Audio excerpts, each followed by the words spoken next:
चलिए अब रुक करते हैं खबरों का विस्तार से। चित्रकूट में एक जलकुंड में नहाते समय डूबने से 3 लड़कों की मौत हो गई।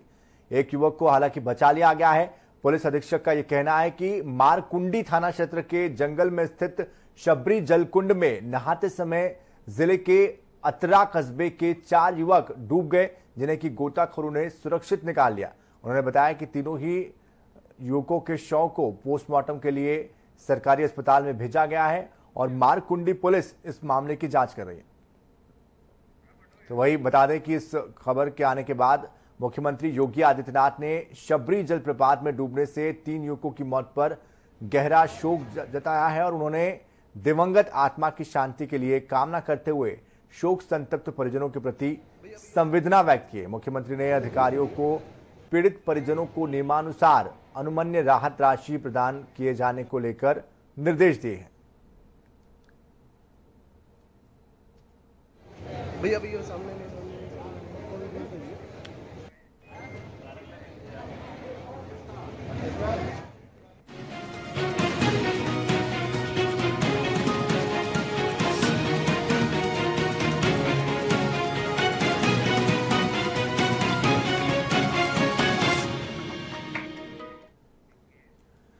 चुनावी मोड़ में यूपी। जी हां, उत्तर प्रदेश में आज संघ की बड़ी बैठक हुई है। बैठक में संघ और भारतीय जनता पार्टी के बड़े नेता शामिल हुए। इस बैठक में यूपी के सीएम और डिप्टी सीएम भी शामिल हुए।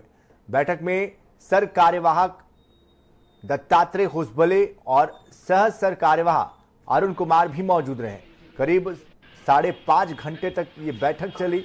दोपहर ये बैठक शुरू हुई और इस बैठक में CM Yogi Adityanath, deputy CM भी शामिल हुए। बताया जा रहा है कि आगामी 2022 के विधानसभा चुनाव को लेकर रणनीति पर चर्चा की गई है। इस बैठक में जनसंख्या नियंत्रण कानून और धर्मांतरण के मुद्दे के साथ साथ उत्तर प्रदेश सरकार की उपलब्धियों पर भी चर्चा की गई।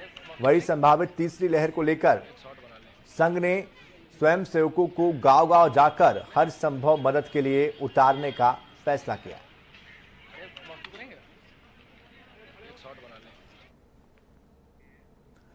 शायर मुनव्वर राना ने उत्तर प्रदेश के मुख्यमंत्री योगी आदित्यनाथ को लेकर एक बार फिर से विवादित बयान दिया है। दरअसल मुनव्वर राना ने कहा है कि अगर इस बार उत्तर प्रदेश विधानसभा चुनाव में असदुद्दीन ओवैसी के उतरने के बाद फिर से बीजेपी की सरकार बन जाती है और मुख्यमंत्री के पद पर योगी आदित्यनाथ काबिज हो जाते हैं तो वो प्रदेश छोड़कर कोलकाता चले जाएंगे। बयान तो मुख्यमंत्री जारी करते हैं, बयान तो प्रधानमंत्री जारी करते हैं, बयान दबंग नेता जारी करते हैं। हम कलंदर लोग बयान जारी कहाँ से कर सकते हैं? हम लोग बहुत कोशिश करेंगे तो आंखों से आंसू जारी हो जाएंगे, इससे ज़्यादा कुछ जारी नहीं हो सकता है। मैंने ये नहीं कहा कि अगर भाजपा आ गई तो मैं उत्तर प्रदेश छोड़ दूँगा। मैंने जो बयान का जो शॉर्ट फॉर्म है वो ये है कि अगर ओवैसी की बेवकूफ़ी से, नादानी से, लालच से उत्तर प्रदेश के मुसलमानों को नुकसान करने की वजह से अगर भाजपा अगर यहाँ आ जाती है तो हम उत्तर प्रदेश छोड़ देंगे। तो बताओ। बहुजन समाजवादी पार्टी की प्रमुख मायावती साल 2022 के चुनाव के लिए कोई कोर कसर बाकी नहीं छोड़ने चाहती और वो अब एक्शन मोड में दिखाई दे रही है, क्योंकि ये चुनाव उनके लिए आर या पार की लड़ाई साबित होने वाला है। उत्तर प्रदेश में 2022 में होने वाले विधानसभा चुनाव की तैयारी में लगी बहुजन समाज पार्टी ने रविवार को उत्तर प्रदेश की योगी आदित्यनाथ सरकार पर बेहद गंभीर आरोप लगाए। बहुजन समाज पार्टी की राष्ट्रीय अध्यक्ष मायावती ने मीडिया से कहा कि उत्तर प्रदेश की योगी आदित्यनाथ सरकार ब्राह्मणों का उत्पीड़न कर रही है। उत्तर प्रदेश की पूर्व मुख्यमंत्री मायावती ने यह भी कहा कि उत्तर प्रदेश में ब्राह्मणों का उत्पीड़न चरम पर है। प्रदेश का ब्राह्मण समाज इस सरकार की वजह से काफी दुखी है। भाजपा ने ब्राह्मणों को हमेशा ही गुमराह किया है। मुझे पूरी उम्मीद है कि ब्राह्मण अगले विधानसभा चुनाव में भारतीय जनता पार्टी को अपना वोट नहीं देंगे।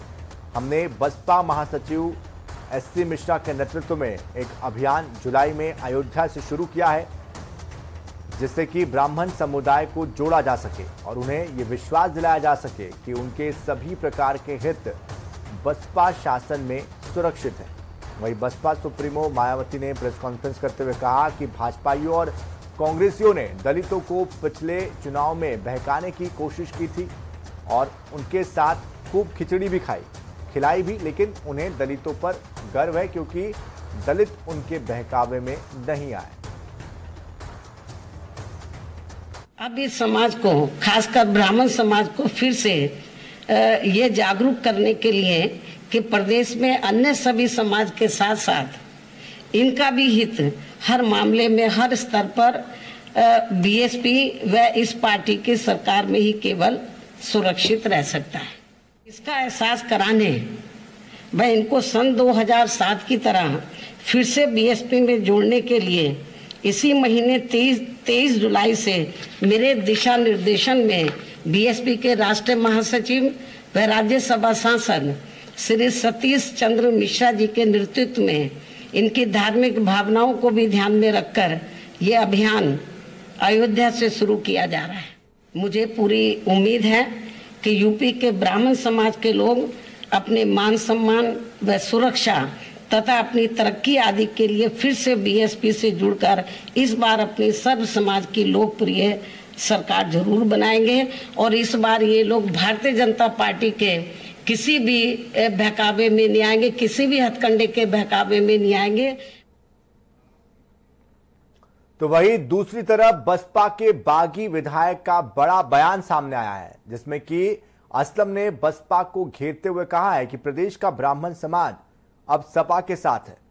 बता दें कि बसपा से बागी हो चुके 8 विधायकों का नेतृत्व कर रहे श्रावस्ती के भिनगा विधानसभा सीट से विधायक असलम रायनी, जिन्होंने कि बसपा पर कड़ा हमला बोलते हुए अपनी प्रतिक्रिया व्यक्त की है। विधायक का यह कहना है कि सतीश चंद्र मिश्रा जी का जादू अब ब्राह्मण समाज पर नहीं चलने वाला है, क्योंकि सतीश चंद्र मिश्रा की वजह से बसपा प्रदेश में अब अपना जनाधार खो चुकी है। बहुजन समाज पार्टी तो डूबती हुई नैया है और जो जहाज समुंदर में डूब रहा हो, मुझे नहीं लगता है कि ब्राह्मण समाज इतनी बड़ी गलती करेगा। एक समय था जब माननीय ब्रजेश पाठक जैसे बड़े नेता बहुजन समाज पार्टी में थे, लेकिन आज सतीश चंद्र मिश्रा के बल पर एक भी ब्राह्मण बहुजन समाज पार्टी में नहीं रहेगा। लेकिन जो मैंने 4-5 जिलों में और खास तौर से अपने जनपद श्रावस्ती के ब्राह्मणों से जो बात किया है, केवल ब्राह्मण ही नहीं, जितने भी अन्य पिछड़ी जातियां हैं वो समाजवादी पार्टी को इस बार वोट करना चाहती है। ये मेरा आकलन है, मैंने जा करके मैंने अध्ययन किया है। उत्तर प्रदेश में अगले साल होने वाले विधानसभा चुनाव से पहले बहुजन समाज पार्टी ने बड़ा दावा खेला है। बड़ा दावा दरअसल खेलते हुए एक बार फिर से बसपा सुप्रीमो मायावती ने दलित ब्राह्मण कार्ड चला है, जिसके बाद अब बीजेपी प्रवक्ता राकेश त्रिपाठी ने कहा है कि मायावती ने आज फिर ब्राह्मणों का अपमान करने का काम किया है। इससे पहले भी बहुजन समाज पार्टी ब्राह्मणों पर टिप्पणी कर चुकी है। तिलक, तराजू और तलवार, इनको मारो, इस तरह के कैसे नारे जो है वो इसके पहले बहुजन समाज पार्टी ने बनाए हैं और अब चुनाव नजदीक आ गए हैं तो उनको अयोध्या याद आ गई है। मायावती जी ने आज फिर ब्राह्मणों का अपमान करने का काम किया है। जिस तरह से उन्होंने कहा कि ब्राह्मण भटक गए, बहक गए, ब्राह्मण प्रबुद्ध होकर गए, और ब्राह्मणों के संदर्भ में पहले भी किस तरह की टिप्पणी बहुजन समाज पार्टी करती रही है, ये ब्राह्मण भूले नहीं है। तिलक, तराजू और तलवार, इनको मारो, इस तरह के कैसे नारे बहुजन समाज पार्टी ने गढ़े हैं। आज चुनाव नजदीक आ गया है, तब उनको अयोध्या याद आ रही है, ब्राह्मण याद आ रहे हैं, वरना पिछले चुनावों में कैसे वो मजहबी तुष्टीकरण करती रही है, ये उत्तर प्रदेश भूला नहीं है। और किसी तरह की जातीय मजहबी गठजोड़ को अब उत्तर प्रदेश नकार देगा। उत्तर प्रदेश विकास के साथ है, योगी जी के साथ है। वही सपा प्रवक्ता अभिषेक मिश्र ने भी बसपा प्रमुख मायावती के बयान पर तीखा वार किया है। उन्होंने कहा कि विधानसभा चुनाव जैसे जैसे नजदीक आ रहे हैं वैसे ही मायावती को ब्राह्मणों की याद आने लगी है। ये वही मायावती है जिन्होंने कहा था कि सत्ता में आएंगे तो भगवान परशुराम की मूर्ति लगवाएंगे। ब्राह्मणों पर अत्याचार जितना बसपा सरकार में हुआ उतना किसी सरकार में नहीं हुआ। उत्तर प्रदेश की पूर्व मुख्यमंत्री आदरणीय मायावती जी को जैसे ही चुनाव आ रहा है दोबारा से ब्राह्मण याद आ रहा है। ये वो लोग हैं जिन्होंने कहा था कि जब हमारी सरकार बनेगी तब हम भगवान परशुराम की उससे बड़ी मूर्ति लगाएंगे, जितनी बड़ी लगाने का हम लोगों ने संकल्प लिया है। जितना अत्याचार इनकी सरकार में ब्राह्मणों पे हुआ, जितने एससी एसटी के गलत मुकदमे लगाए गए, वो आज पूरे प्रदेश को, हर वर्ग को, हर समाज को याद है।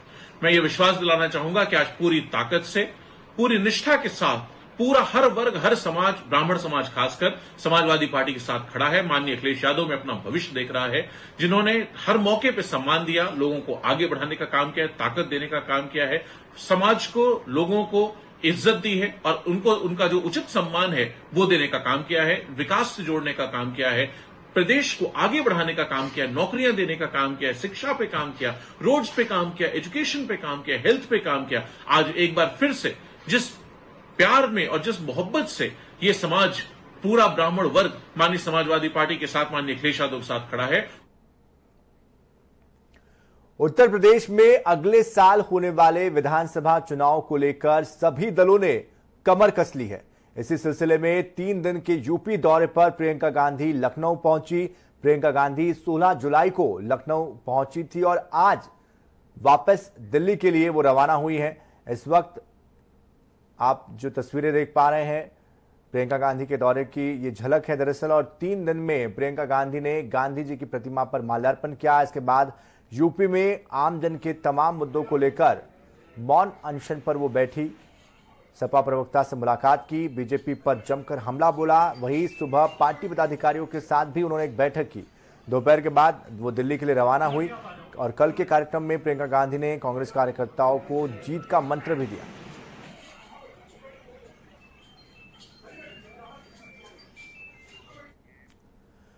आम आदमी पार्टी के सांसद और प्रदेश प्रभारी संजय सिंह आज संभल पहुंचे और जिस दौरान संजय सिंह ने बीजेपी पर जमकर हमला बोला। उन्होंने कहा कि बीजेपी मनहूस पार्टी है, आगामी विधानसभा चुनाव में इस पार्टी को यूपी से बेदखल करना है। साथ ही उन्होंने कहा कि योगी सरकार प्रदेश को उत्तम प्रदेश तो बना नहीं सकती, लेकिन हर गांव में शमशान घाट बनवाकर पूरे यूपी को शमशान घाट में तब्दील कर दिया।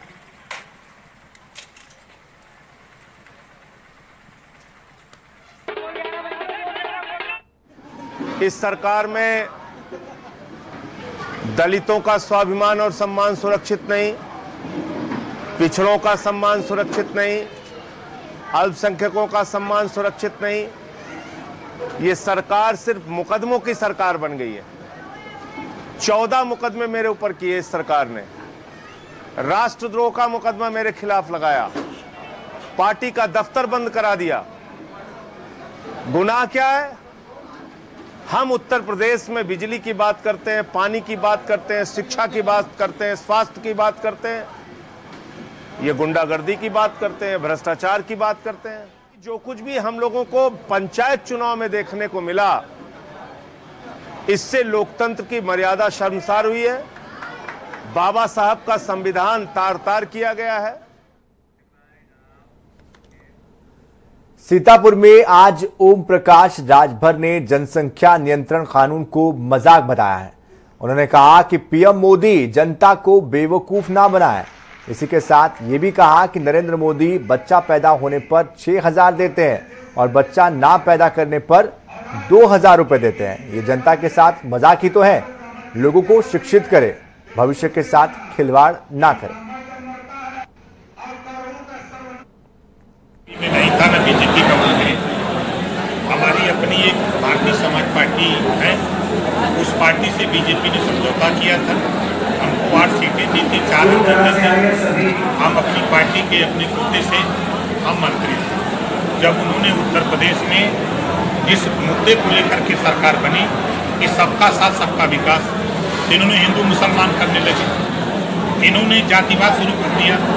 थाने पर जाति पूछ करके जो है पोस्टिंग हो रही है, जिले पर जाति पूछ करके पोस्टिंग हो रही है, भर्ती में पिछड़ों के साथ धोखा हो रहा है, दलितों के साथ धोखा करना शुरू किया, तो मैंने इसमें जाएंगे।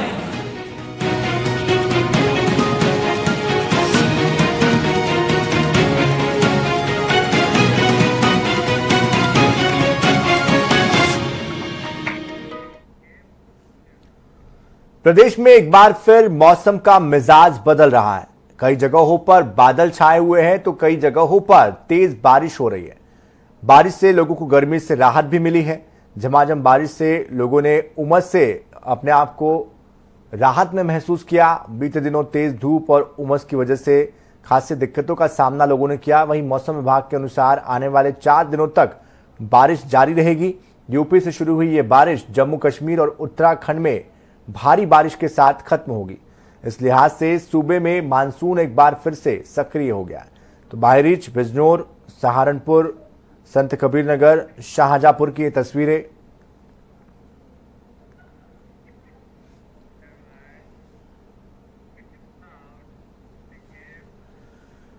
यूपी में प्रशासन के लाख दावों के बावजूद भी जहरीली शराब का धंधा थम नहीं रहा है।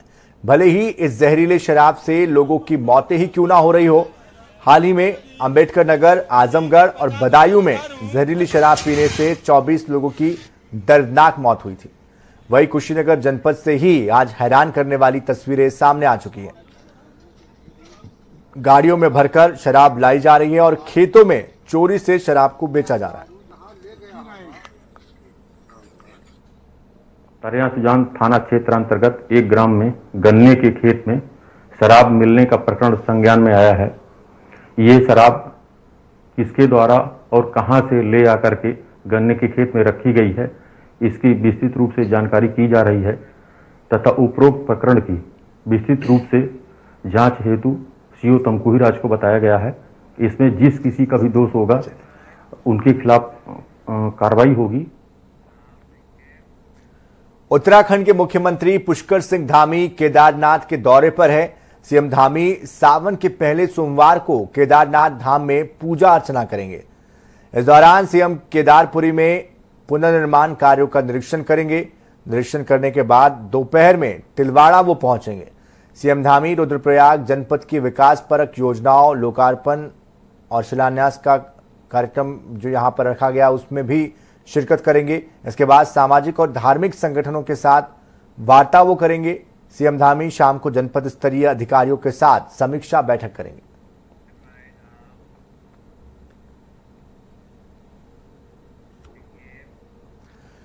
मुख्यमंत्री पुष्कर सिंह धामी के 19 जुलाई को प्रस्तावित केदारनाथ धाम दौरे का तीर्थ पुरोहित समाज ने विरोध किया है।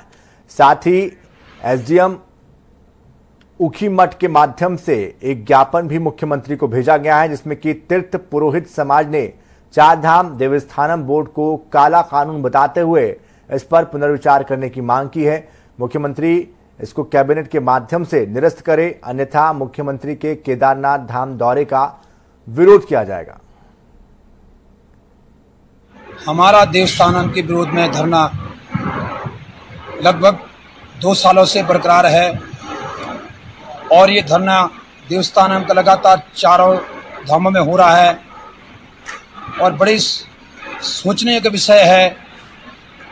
हमारे उत्तराखंड राज्य में एक मुख्यमंत्री आते हैं, वो बोलते हैं इस पर पुनर्विचार किया जाएगा।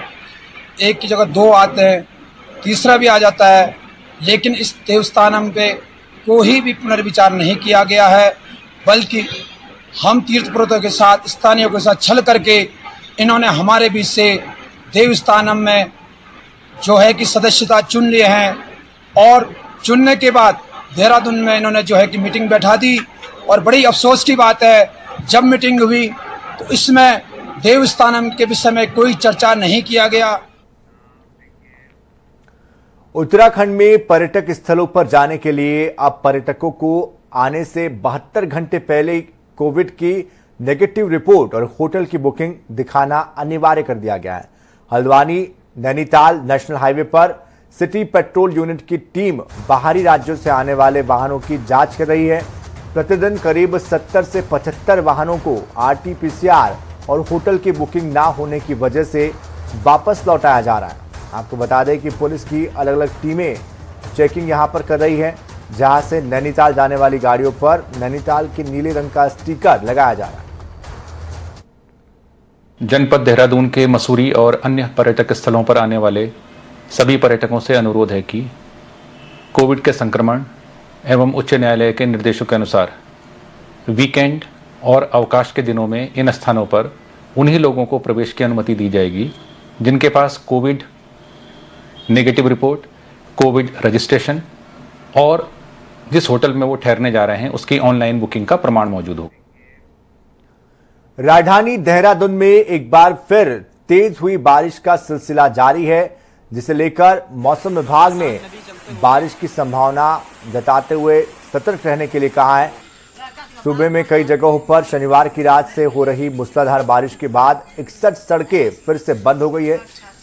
कई सिंचाई नहरों और पेयजल लाइनों को भी नुकसान पहुंचा है। मौसम विभाग ने अगले 3 दिनों में राज्य के विभिन्न हिस्सों में मध्यम से भारी बारिश की चेतावनी जारी की। तो इसी के साथ इस बुलेटिन में फिलहाल इतना ही। ताजा खबरों के लिए, अपडेट्स के लिए आप बने रहिए जनता टीवी के साथ।